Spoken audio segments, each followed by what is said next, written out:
Welcome to Second Round Syndrome. Round 2, fight.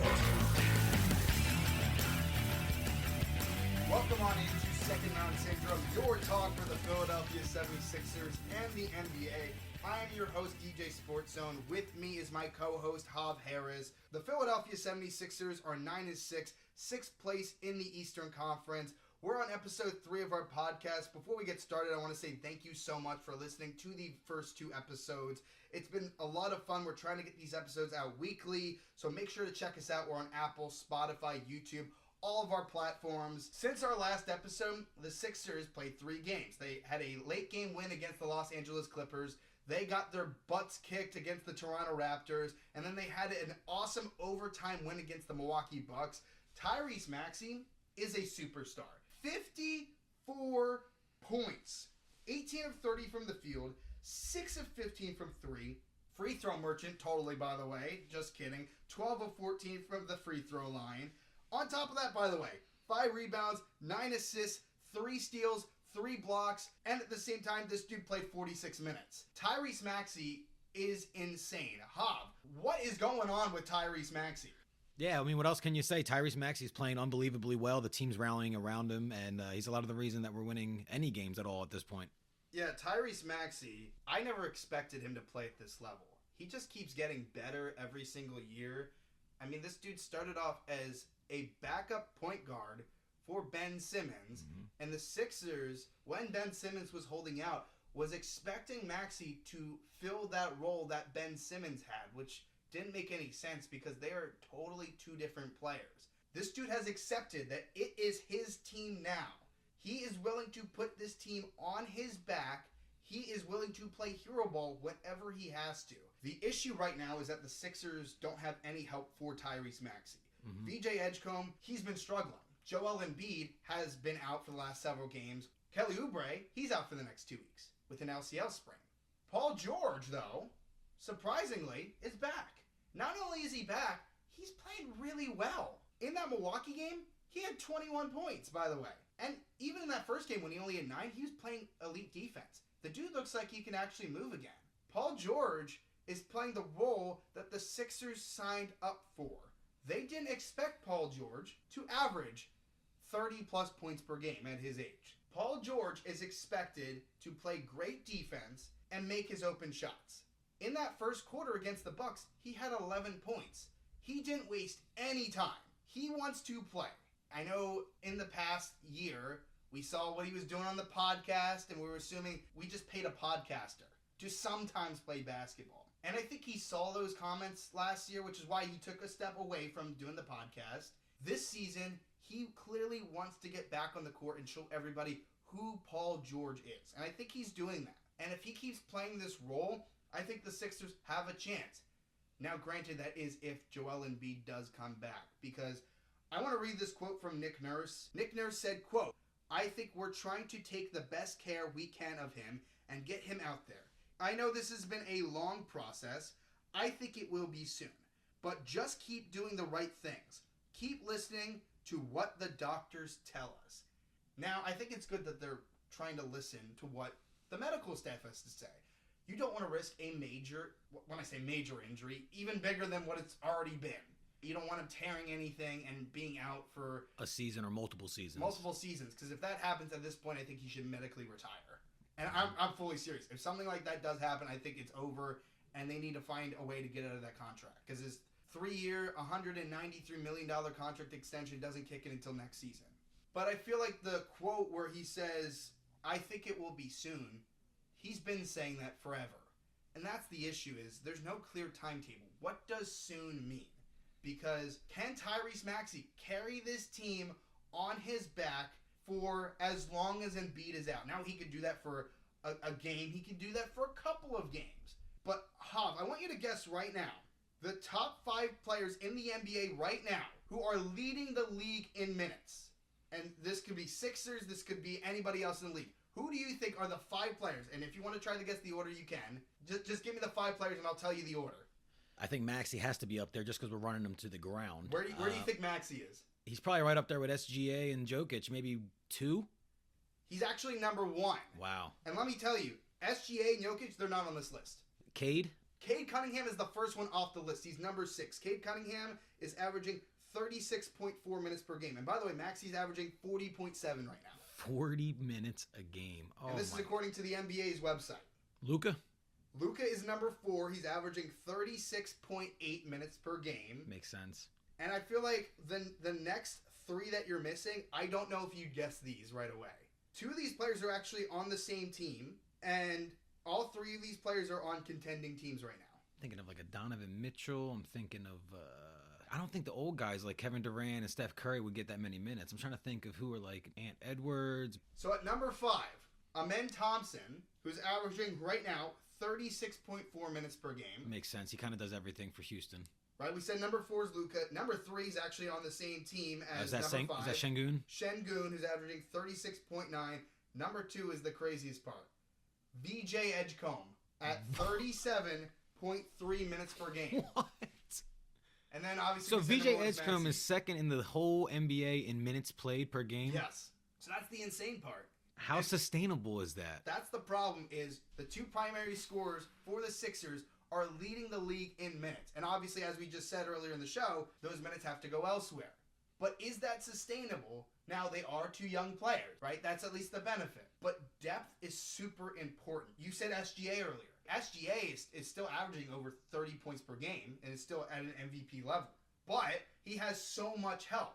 Even with Jalen Williams out with injury still. He still has Chet Holmgren and Lou Dort and AJ Mitchell who's on a tear. He has so much help. Casey Wallace. Luka, that just makes sense in and of itself, and especially when they just got LeBron James back. Luka is the primary scorer on that team. For sure. So that makes sense. But I just don't know if this is sustainable, because the third quarter, which we talked extensively about in our last episode, is still a huge problem. Yeah, it feels like they're allergic to the third quarter for some reason. I don't know why. This is the problem with the third quarter. You look at that Toronto game. They let the Raptors, in the third quarter, score 44 points. That is just not going to work. And because you blow these games so hard in the third quarter, players like Tyrese Maxey has to try to play hero ball. And in that Milwaukee game, it worked. And now, obviously, he had some help. I thought Grimes was great in overtime especially, and Justin Edwards was great in overtime. Hit a couple big shots for sure. Andre Drummond, in Joel Embiid's absence, has played very well. And I'm shocked about Andre Drummond, and we mentioned in the first episode about him doing toe yoga in the offseason. I don't know if that actually did anything. He's playing very well. In 14 games, he's averaging 8.2 points per game, 57.5% from the field. And this is the crazy part. 38.9% from 3. Now, I do not like that Andre Drummond shoots threes. And I'm not saying, oh, this means he should be shooting more threes. I wish, even with those numbers, that he would be shooting less from beyond the arc. Now, I think he's gotten better at shooting from the corner. There was a shot where he tried to make at the top of the key, which he whiffed that so bad. So clearly that corner 3, that's why I even mentioned he's kind of like trying to be a taller version of PJ Tucker. I feel like that's not a bad comparison right now. And obviously Andre Drummond is a better rebounder than PJ Tucker. Of course, 2 different positions and 2 different size. Of course. I mean, Drummond's 6'11", what PJ was what? 6'8", 6'7", yeah. That. I mean, he was not very tall, and he was playing center a lot of the time for the Sixers, obviously some 4. But Andre Drummond, he's been on a tear, especially with the rebounding. I mean, he's averaging right now 9.6 rebounds per game. And you look at the last several games. Now, Milwaukee only had 8 rebounds. Granted, he fouled out. But you look at the Toronto game, 12 rebounds. You look at the Clippers game, 18 rebounds. Like, that's great. That's exactly what you need him to do. That's what the Sixers signed up for when they wanted to bring back Andre Drummond. When he was first in Philadelphia, he was arguably the best backup center that Embiid has ever had. Mm-hmm. But they brought him back last season, especially seeing what he did with the Bulls, because he was still averaging great numbers in terms of rebounding. So that's what the Sixers wanted. Last season was a disaster. He couldn't play defense. Now, I don't think he's much better defensively, but he did get better, even just a smidge. But he's getting those rebounds, and that's the important part about Andre Drummond. But Tyrese Maxey, the insane part about him is, I can't believe I'm saying this, he's actually in MVP talks right now. Deservingly so, right? And when we were at that Orlando Magic game, he got thrown off because that's the first time he's ever heard MVP chants. Yeah, and he clanked that free throw. Right? I'm going to give you another question here. Top 5 players in the league right now, leading the league in points. Just points per game. Points per game. Cam Thomas. I'm just kidding. And these are your obvious players, most of them. Oh, okay. None of them were shocking. These are your Maxey, Luka, Giannis, Jokic, and SGA? Yes. Okay. So Luka's number 1. Maxey's number 2 right now at 33.4. You got Shea, 31.9. Giannis, who's now out with injury, 31.2. And then Jokic, 30.4. And then Donovan Mitchell's just right off that list with 30.3. Okay. Right? The guys you expect. Again, Maxey stepped up. And granted, a lot of that is due to the minutes per game and his usage. But he still has to make the shots. Right. But he's being efficient with his shots, and that's the great part. Because not only is he averaging 33.4 points per game, 47.3% from the field, 42% from 3, and last season he averaged 33.7% from 3. That's almost a 10% jump. That's huge. Because again, last season there was just so many question marks of, is Joel Embiid coming back? Is Paul George actually going to be playing? What's my role? So Maxey's just playing extremely well, and hopefully this continues.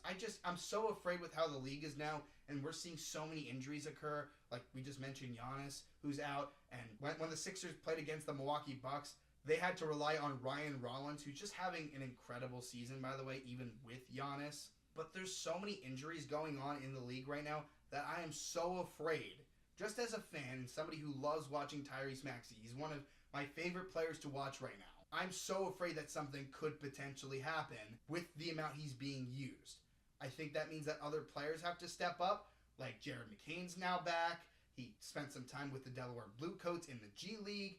He's finally making some of his shots. He's still not playing a ton of minutes yet. I don't think he's on a minutes restriction, but they're kind of playing him like he is on one. Quentin Grimes, he's been playing decent. I think he's gotten better in the last couple of games. He's been a turnover machine so far this season. Like, he can't dribble the basketball without turning it over to the other team. But hopefully with Paul George back, and now Paul George is not going to play back-to-backs, so whenever you have those situations, like he played in the Milwaukee game, but because the Toronto game was the day before, he didn't play in that game. But the Sixers have to figure something out because Maxey cannot do it by himself.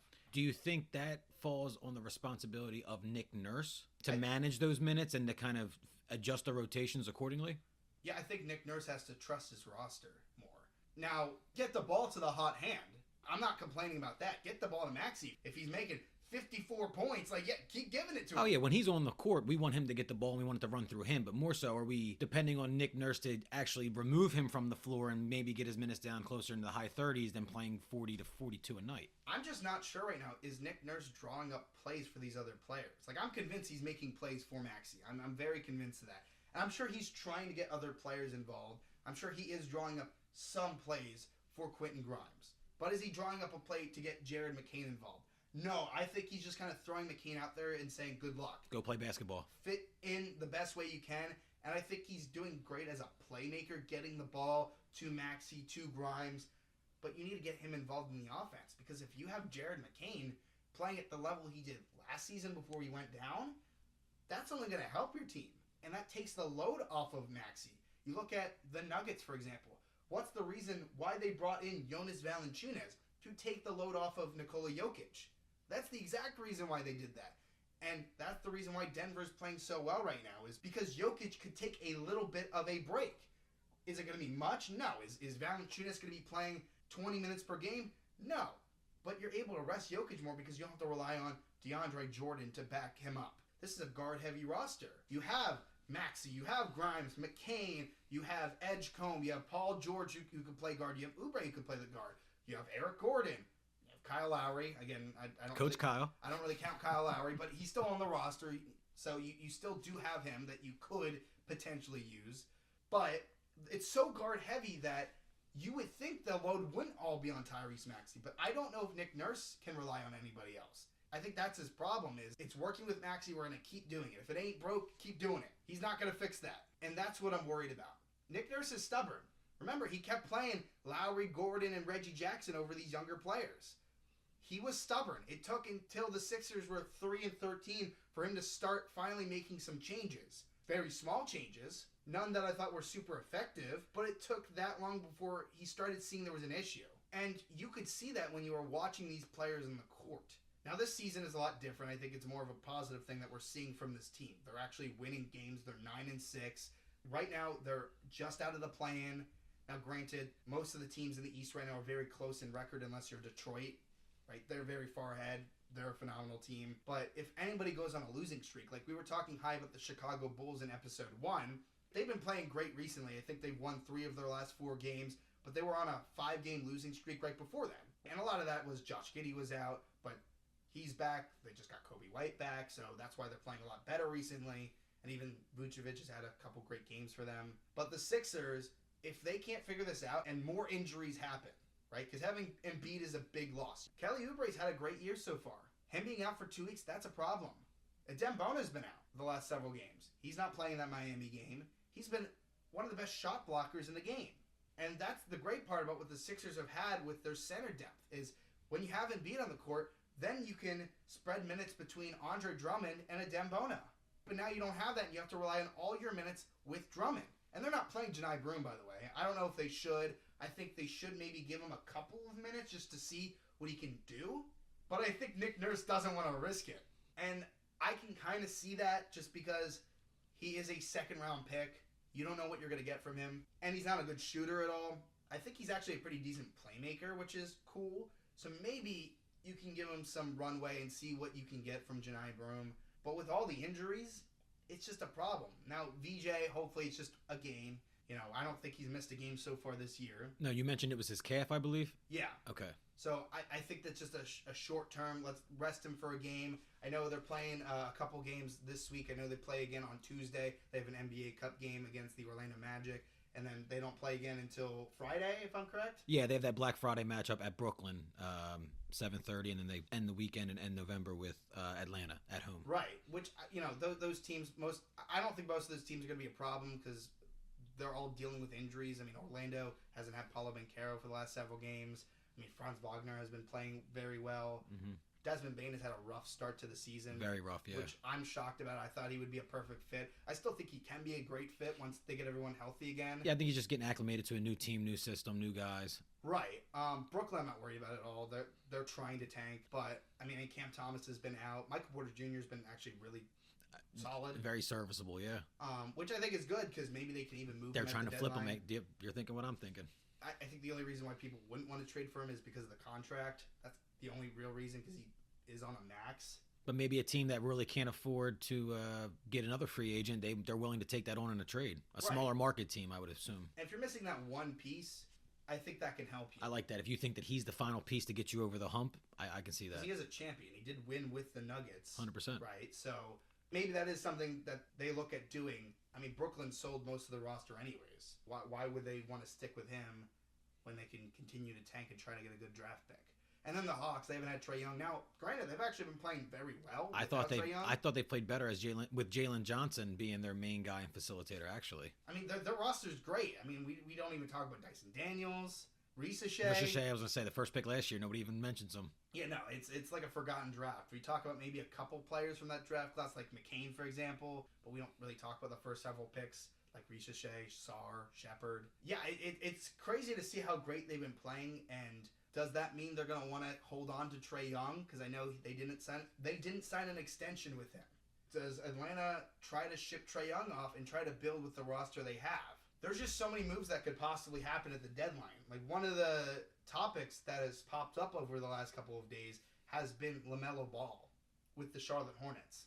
Now, there was a post that went out that said LaMelo Ball requested a trade, basically. Now, he went on in front of the media. He went in front of the media and denied that. Yeah, he tweeted a clown emoji. Right. Now, I want to ask you this question, Hob. Do you think, especially from what we're seeing from Con Knipple right now, who is looking to be the front runner as of right now, the Rookie of the Year, is it worth the Hornets holding on to LaMelo, or should they try to flip him and focus on building around Knipple, Brandon Miller, and that crew? And even Kalkbrenner's had a pretty solid start over there. Is it worth holding on to LaMelo? I think the LaMelo situation is very, very similar to the Ja Morant situation that we mentioned earlier. It's a small market team. They drafted a franchise point guard who does sell jerseys, does sell somewhat tickets. I mean, they're not having sellouts in Charlotte. That's more so because of the team's success, I feel. But something that you mentioned with the Ja situation, they've tried to win with him. They've tried it this way. It's not working. And they're not, despite their pretty good drafts they've had the last 2 years, in my opinion. It's not going to get them over the hump in the East. So I feel like you kind of have to move them and try to get what you can and try to build as many assets around those guys like you have Knippel, Kalkbrenner, Bridges, etc. At least with Ja, though, they made the playoffs. That's the thing. LaMelo's never taken them to the playoffs. They might have been in the play-in once. I think they were a 10 seed. Yeah. That first time they went into the play-in. And that's the interesting part. I mean, Charlotte is 4-12, right? They're currently 12th in the Eastern Conference. They're going to be one of the worst teams, right? For sure. Brooklyn's obviously going to be there. Washington's going to be there. And then there's Charlotte. They're in the same place they've been for the last several years. One of the worst teams with no sign of contention anytime soon. Not putting that necessarily on LaMelo. I'm not saying it's LaMelo's fault. Now, he has dealt with a ton of injuries. Yeah, he's playing half the game, so... Right, and they have made moves the last couple of years selling off their pieces, right? They finally sold Terry Rozier. They sold Gordon Hayward, right? They got rid of P.J. Washington. And now they finally have Knippel, who right now, Knippel is averaging 18.8 points per game, 48.8% from the field, 42% from three, just over 5 rebounds, 2.9 assists per game. I mean, this is what he's done in the last 3 games, by the way. 26 points against the Clippers, 28 points against the Pacers, and 24 points against the Raptors. This dude is insane right now. He's a bucket. I don't know why you would hold on to LaMelo past the trade deadline. Get some value for him. That's where I think Charlotte should head towards, because at this point, Charlotte needs to go they need to get somewhere. They can't continue to be the laughingstock of the NBA. Everyone seems to look past the Hornets, right? Even when the Pistons were one of the worst teams in the NBA a couple of years ago, people were still looking at Cade Cunningham. People were still looking at Jaden Ivey. People were still looking at some of their young pieces who are now studs. And right now, Cade Cunningham is looking to be one of the best players in the league. Jaden Ivey just returned, which is awesome. But Charlotte has just been one of the worst teams in the last couple of years. So hopefully they can make a decision of what they want to do, because there are teams that are looking for a point guard. You look at a team like the Houston Rockets, who are in need of a point guard right now. What if they make a trade, right? What if they flip Fred VanVleet, who's out for the entire season, who's on a big contract, for LaMelo Ball? It's funny you just brought up the contract, because that's what I was going to mention. After this year, it kicks into $40 million, $43, and $46 for the next 3 seasons. He's not a free agent until 29-30. So you can look at it one of 2 ways. One, great, you have control of him for the next 3 years. At least you can build around him or build with him. Or, I don't want to be on the hook for that much money for that long. For a guy that we mentioned has his own struggle with injuries. Yeah, I could see it both ways, but I don't see a reason why Charlotte... Would I be surprised if Charlotte keeps him? No, I wouldn't be shocked at all. Would I be surprised if Charlotte moved on from him? No, because I think there are teams like Houston, as I mentioned, that could use a point guard who's very skilled. I mean, he's been an all-star. Can give you a triple-double. So that's what I would probably do if I'm Charlotte. Yeah, I agree. I think moving him is the right move, and it's got to be sooner rather than later. The longer you wait, the lower I feel like his value goes, in my opinion. Right, and especially if the injuries continue. I mean, he was already dealing with injuries this season. He's already missed games, exactly. He just came back. His numbers aren't spectacular, but I think part of that is Knippel's outshining him. And that's the biggest sign of maybe you should move on. And remember all the scrunched up faces that were made when they drafted him 4th overall? Right, and I think they made the right decision. Oh, it looks like it now, for sure. I actually want to ask you this question. This could be very controversial. Do you think it would have been better? I'm not saying I do or don't right now, but I want to see what your opinion is. Do you think it would have been better for the Sixers? And I love VJ Edgecombe, by the way. I know where you're going. And I think it was the right decision. Don't do it. But do you think it would have been interesting if the Sixers drafted Knippel over VJ Edgecombe? I'm going to stick with my guy right now. I know it's easy. I got Sixers glasses on, so once I see VJ as a Sixer, he's a Sixer. Right. But I don't know, because Khan doesn't produce anything but pretty much his own shot. Do you think he would be a better fit next to Maxey? See, I don't think Maxey's a dominant facilitator in terms of being like a true point guard. I think his assist numbers are there because he's on the floor so much, and he's going to have to pass it eventually. Khan would be the guy that would kind of just post up at the 3-point line and shoot, something we've been waiting for years. We wanted that guy next to Ben, and that was supposed to be Markelle Fultz. We wanted that guy next to... So I see where you're going, but I think just because of what VJ does on the defensive side of the ball, his energy, the fact that he can board really well, and the fact that he meshes so well with Maxey, I think it's just... I know hindsight's very clear, but I would probably stick with It's a very good question. What do you think? Well, I would stick with VJ. I think he's a great fit next to Maxey, and just from how explosive he is, I mean, even though he's been struggling the last several games, he still has those highlight dunks that just get the crowd, get Xfinity Mobile Arena roaring, right? And I don't think you can replace that. And we don't know what Concanepa would be in a Sixers uniform. Exactly. Would he be getting the amount of shots and the amount of looks that he gets with this team? We don't know. We've seen what he is in a Sixers jersey, and he's been incredible so far. Couldn't have asked for more. Right, and he's having a slump. All players do. Especially rookies and second-year guys. Like those young guys, they hit the wall eventually, but... And I think VJ, kind of like what we were saying about Maxey in years past, is figuring out his role. Because, yes, he's thinking of how do I fit next to Maxey, but then how do I fit when Joel's on the court? How do I fit when Paul George is on the court? Which now we're seeing for the first time. How do I fit when Oubre's on the court? That's going to be the thing. McCain, Grimes, he's got to figure out what his role is. And that's why I think that VJ is a better fit than Canepa.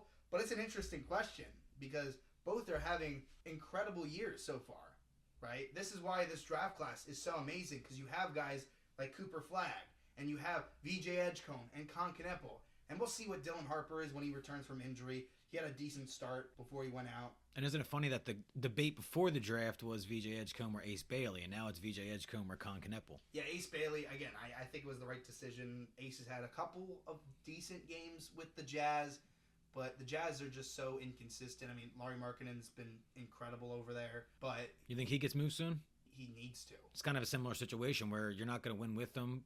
You might as well get as many assets as you can, right? Markkanen was very injured last year. Mm-hmm. Now that he's back and he's playing at the level he's playing right now, cash in. You got it. And you couldn't even move him last season anyways just because he signed that extension very late. But there are definitely teams that could use him. Now, I know the Sixers were definitely in talks like, hey, let's maybe try to ship Paul George and a bunch of picks. I saw that. And Markkanen, I don't know. I mean, I don't know if Markkanen would be a better fit. Obviously, he's younger. That's the biggest bright spot of that. Is the contract situation much better? I don't know.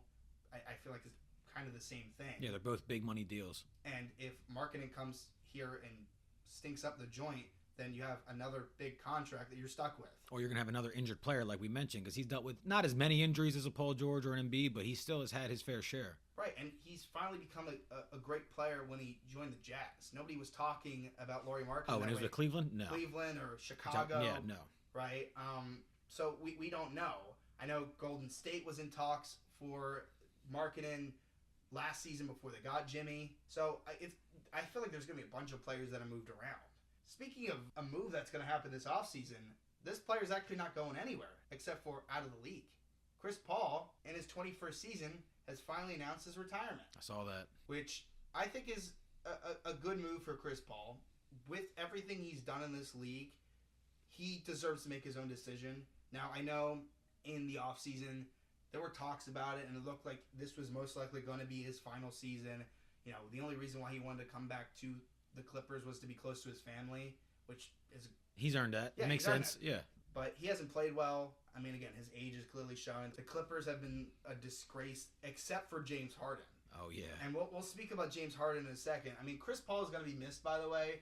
He is one of the greatest point guards that we've ever seen. He is the point god. Historically very underrated, in my opinion. Right. I mean, he's top 5, maybe, point guard in the history of the NBA. I don't want to say, best point guard ever when you have Magic and Stockton, yeah, but right. still. But definitely in top 5. He's definitely in that conversation. He's played for so many teams, right? He's played for the Hornets. He's played for the Clippers, Rockets, Thunder, Suns, Warriors, Spurs, and now back to the Clippers. He's been all over the place. But he's been effective for most of those teams. Obviously, Lob City was an era. It was a fun watch to see him with Blake Griffin and DeAndre Jordan and J.J. Redick.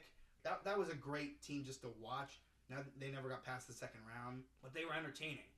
His best chance to win a ring was when he was with Houston. If it wasn't for that hamstring injury, they would have beaten the Warriors. Yeah, they were up 3-2 at home. Right. And that was the biggest issue. And then, obviously, with the Suns, they went to the NBA Finals. They lost against the Bucks. Mm-hmm. It's strange that I'm saying he had a better chance with the Rockets, even though the Suns made it further. Yeah. But that's the truth, right? You look at both of those teams, and the Bucks were incredible that year. Giannis, Chris Middleton was great. Drew Holiday was a phenomenal addition. But Chris Paul was a lot older. And even when he was with the Thunder. Nobody thought they would make the playoffs, but he took them there, right? And I think he's a key reason why SGA is the player why he is today, because he got mentored by Chris Paul. See, no one ever brings that up. Nobody ever brings that up. It's the same. I compare it to Tyrese Maxey getting mentored by James Harden. You could see that in his step back moves. You could see that with his playmaking skills. It's the same thing here with CP3 and SGA. I like that. And then you look at him on the Spurs. He was a great mentor to Victor Wembanyama. I think the Warriors, you could look past that year. They weren't a great team that season. And then this year with the Clippers, they're just an old team that has so many injury-prone players. Like Kawhi Leonard, once again, has been out most of the season. He is coming back. But is he going to be back long-term? I don't think so. And Bradley Beal was a horrible addition. People thought, okay, they got rid of Norman Powell. Bradley Beal is essentially, on paper, the same player, which I agree with. I think, on paper, forget what both their performances are this year. You compare to what Norman Powell did last season to what Bradley Beal did on the Wizards. I feel like skill level, that they're kind of very similar players. But Norman Powell, he's been balling so hard, and I didn't mind the John Collins trade. I thought John Collins was a decent addition. Now, he's been playing okay, right? I don't think he's been phenomenal. He hasn't been a standout, but he's played okay. But part of that trade was they were going to get Bradley Beal. He just was so bad, and now he's out for the rest of the year. I think his career is pretty much over, and if he does get a contract next season, it will be very low. It might be the minimum, because he's got to prove himself. This year was supposed to be his prove-it season, right? Especially after what happened in Phoenix. I personally thought, okay, part of the reason why he didn't succeed in Phoenix was because he wasn't next to a true point guard.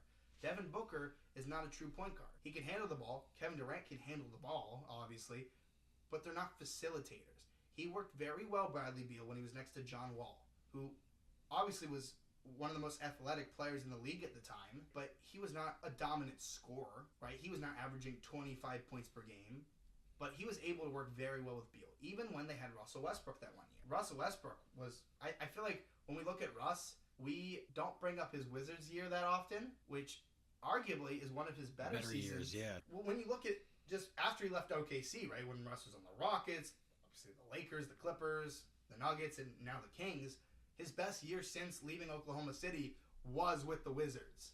But we had high expectations for Bradley Beal, at least I did, because James Harden has shifted his game to become a true playmaker. He led the league in assists when he was with the Sixers.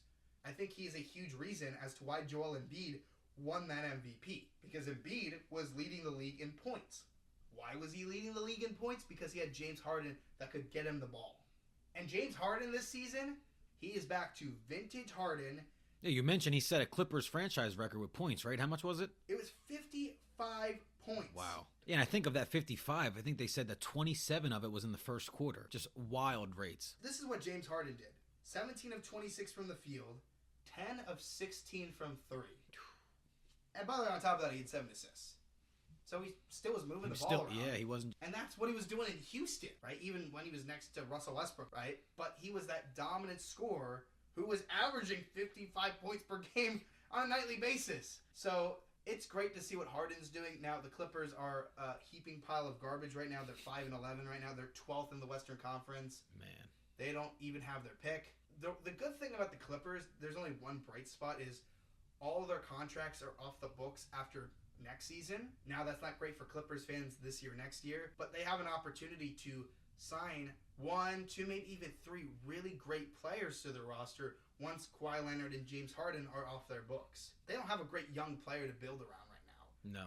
So they need to make it through what they have right now, right? Because they're still paying for that Paul George trade. Their pick goes to Oklahoma City. And we talked about that in the last episode, where there is a chance where the Thunder could have the number 1 pick and even the number 9 pick, because they have Utah's pick, which is top 8 protected.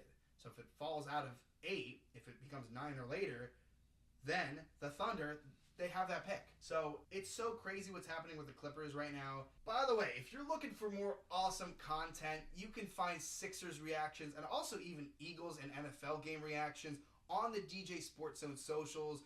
I'm on Instagram, I'm on TikTok, I'm on YouTube. Hav, I know he's posted a couple things as well on his socials. Where can they find you at, by the way? You can go to Instagram or YouTube at Hav Harris here. And on top of that, I also posted the first episode of DJ Film Speak. It's a podcast where we talk about movies and TV shows, and I do awesome interviews. The first episode, I got a chance to speak with the awesome Megan Fallenbach, who is the voice of Gwen from the Total Drama series, Total Drama Island, Action, World Tour, and All-Stars, and also the voice of Jen Masterson from 16. It was a great episode. You can find DJ Film Speak on Apple, Spotify, all of the podcast platforms, YouTube as well. Let me know what you think of both Second Round Syndrome and DJ Film Speak. They're so much fun to do. I love getting content out. Something else that we loved doing last time is reading comments from you all. If you want to leave a comment for us to react to, go on over to the Second Round Syndrome YouTube page, drop us a comment, and we're going to react to it because we love interacting with the fans. I'm going to even start it off here. That Toronto game, right, that third quarter was awful, and I reacted to it, and I had somebody send me this comment, right? Oh boy. They told me, the Raps are one of the best teams for turning you over. Give the other team credit for what they do against your team. Now, granted, the Sixers turned the ball over a ton in that game, but when every team is doing that to the Sixers, it's hard for me to give credit to the Raptors. Now, the Raptors are having a great start. I like their roster. I like Scotty Barnes. I like Brandon Ingram. I like RJ Barrett. I like Emmanuel Quickley. I like Jakob Poeltl. I like that roster a lot. I think they're doing great things. Right now, they're hot in the Eastern Conference. The Eastern Conference is very close, so any team could go on a win streak or a losing streak. So I will give credit to Toronto in terms of what they're doing right now. But to give them credit for what they did to the Sixers is very hard for me to do because every team is doing that to the Philadelphia 76ers. I think the guy that posted that is a Toronto Raptors fan. I bet they are too. Well, Toronto's won 6 in a row, so they're on top of the world. All their fans are thinking that they're legit, and maybe they are serious like Detroit, but maybe they are a mirage, kind of like how Chicago was. Again, it's a league of runs, and that's not just talking about the game itself, where they can go on a 20-point run, 20-2 run, whatever the case might be. Runs also work with win streaks and losing streaks. So I'll give credit to Toronto in that way, and I'm sure Toronto fans are very excited because this is the best their team has looked since they had Kawhi Leonard, the team that went on that championship run. Even the season after Kawhi left, they had a great year that season too. Yeah, I can't give credit for those specific reasons. No, I agree, and Toronto, like I said, I mean, they're playing good ball right now, but I don't take them as a serious threat in any way. No, I mean, when you're looking at the East, I still consider it the same teams. I still consider it Detroit. I still consider it New York. Cleveland, even again, with their injuries. Even Orlando, I think Orlando will figure it out. And if the Sixers can get healthy, I think they'll be in that mix too. Toronto, do I see Toronto being a playoff team? Yeah, right now I do. And if anything, they're going to be a 7-8 seed going into the play-in. But do I see them making it past the second round? I can't see it. Put them in a 7-game series against the Cavs, against the Pistons, against the Knicks. I'm taking those teams before I take Toronto. You taking Toronto in a 7-game series against us? Healthy or not? Great question. If they're healthy, no. I mean, all right, so let's say you have one of Paul or Joe. One of? Well, I mean, if Joe is healthy, then I'm taking the Sixers. If he's not, so no Joe, Toronto takes us in 7. I think it's 7. It would be a tight series. I agree. I'll take them in 7 games. I can't do that to the Sixers. I can't say Toronto would win if Joel Embiid is healthy on the court. Toronto's a decent team right now, but I think at least a season to go before we could start maybe taking them seriously. Like Detroit last year. They were a surprise, a decent surprise. I mean, they took the Knicks to 6 games, but who knows? Maybe Toronto comes in next season and they have an even better year. But that's to say a lot, because what if Boston comes back and they start making their way back up to the top of the East? What if Indiana, when Halliburton comes back, they start making their way to the top of the East? And I actually went down to our forum, our favorite forum, Sixers Forum, and I found some of our favorite comments here. John1203 says, I hate to be a pessimist, but I don't think there's any benefit to Maxey playing 40 minutes every game. Sure, we're getting wins against an easy schedule, but long-term effects can't be good. Something we touched on earlier. What do you think? Is it an easy schedule? Yeah, how has the schedule been? That's a good question. I mean, I thought the schedule has been kind of bizarre to me. I think a lot of that has to do with the NBA Cup. Yeah, we mentioned the Boston 3 times already playing them. We have our second game against Orlando coming up this week. Yeah, I feel like we play the same few teams. Wizards were mixed in. I don't know if any NBA team has an easy schedule. So the benefit of playing Maxey that many minutes is so you win games. If you're not playing Maxey that many minutes, you're going to lose right now. And that's the problem because the Sixers don't have much help for Tyrese Maxey. So right now, and I think Nick Nurse feels that he has to play Maxey that many minutes, or else they're going to lose every single game, and they're going to be back in the same spot they were last season. They could call it and say that Maxey has some fake injury and sit him while Joel's out, or when Paul George was out. I'm sure Paul George could go out again this season. Who knows, knowing his injury history. But to say that Maxey shouldn't be playing that many minutes, it doesn't make any sense. I just think that's illogical. I don't think it's sustainable, but it makes sense right now. Mr. Philly, maybe not the most optimistic. He says, we don't have a point guard, but we do have a dude who can play point forward if needed, and I think they should do this more often. I don't agree with that. They do have a playmaker. His name is Jared McCain, and he is the only real point guard on that team right now. I think once we start getting closer to the trade deadline, I think the Sixers should look into getting another point guard, a real facilitator that's going to take this team to that final level. So that would be your main target at the deadline this year, is an actual point guard? Either that or another power forward, right? Because you have so many guards, but none of them are real playmakers. And I think you could package some of these players that you don't really even use. Like, I'm sure some team could use Eric Gordon. Maybe they even look at trading Kelly Oubre at the deadline, right? Maybe you package those two players together. Jared McCain is as close to a true point guard as you're going to get on this roster as it is right now. And with Trendon Watford, I just don't think that's his role. Could it be? Maybe. And I know it's positionless basketball nowadays, but even all these teams, they still have a point guard. They still have a ball handler. Even with the Nuggets, yes, I guess, you know, Jokic is a point center, but you still have Jamal Murray who can handle the ball, who can still get you 5-6 assists per game. Giannis, I think that's the problem with the Bucks right now is they don't have a true point guard anymore. Even though Giannis plays a lot of point forward, you had Damian Lillard, you had Drew Holiday. So even when you have a power forward or a center that can handle the ball, same thing even with the Lakers. LeBron James is a point forward, and at times he could play point guard. But you have Luka Doncic, who is a primary playmaker. He is a point guard. So I wouldn't do that personally. I don't think it makes any sense. There are going to be games where Trendon Watford can move the ball around. But how many games have you seen since that triple-double that he's been averaging that many assists? We have a comment here from Kangol G.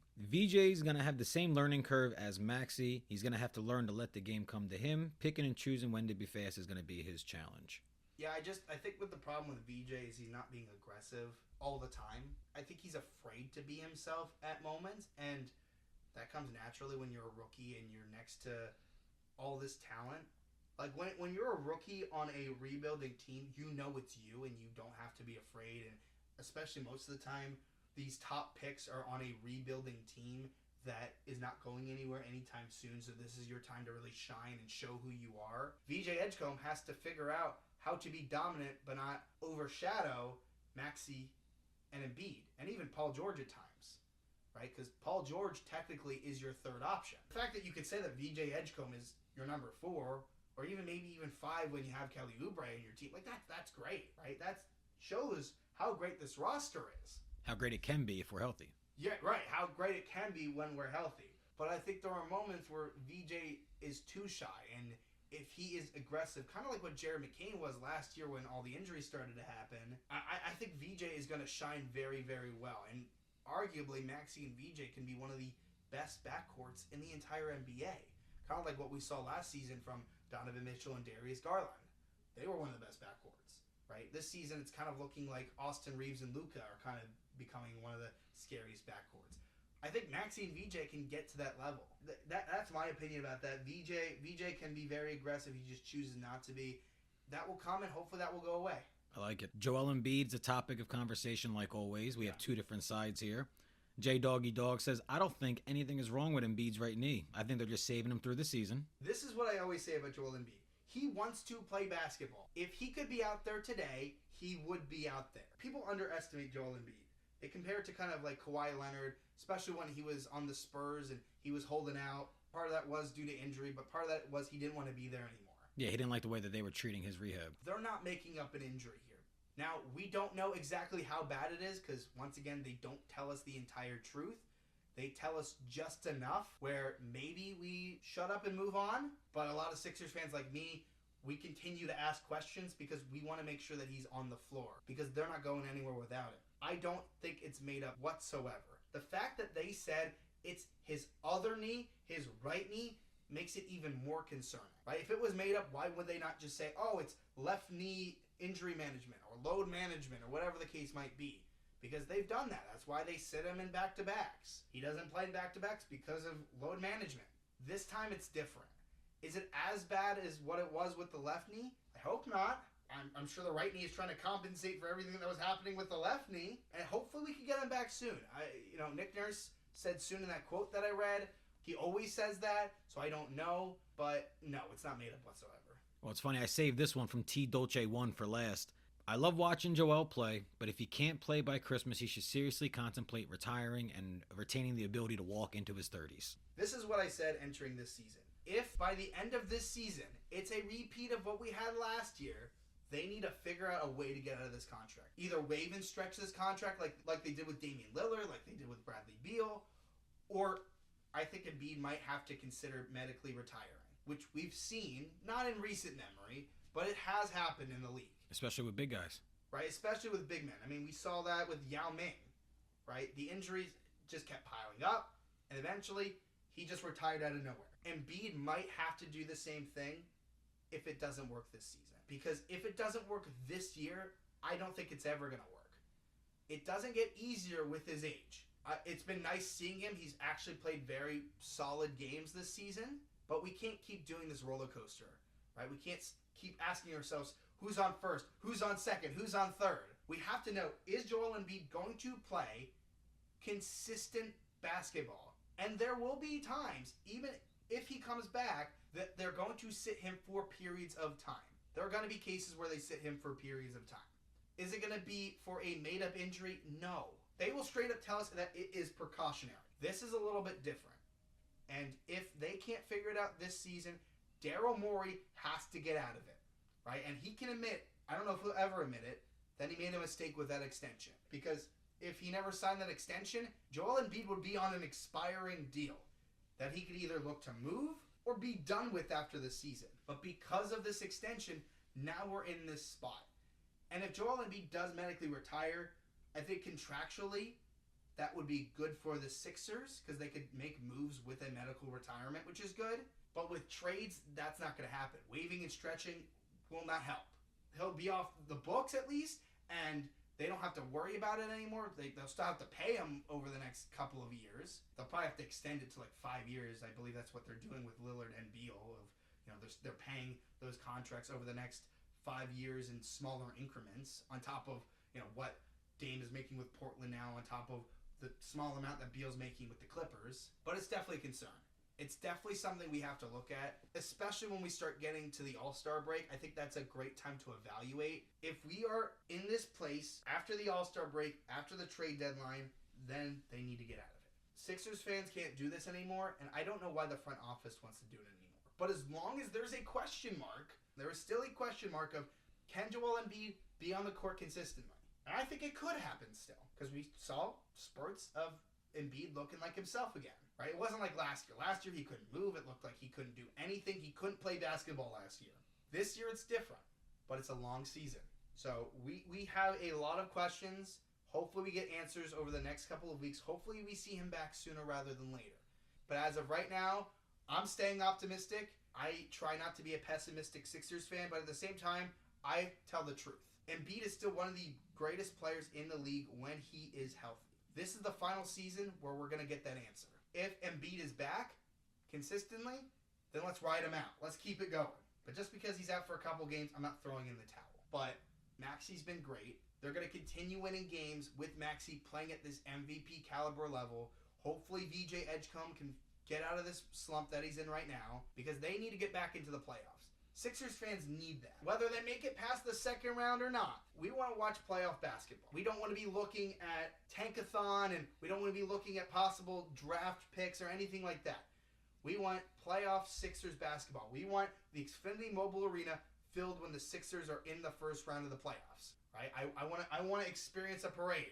In my lifetime, that's never happened. They last won in 1983. Not for a long time, yeah.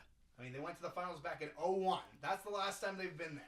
Right? That's why they're doing the black jerseys. They're celebrating that time. That's how long it's been. But I'm super excited. Tyrese Maxey is going to continue kicking butt in the NBA.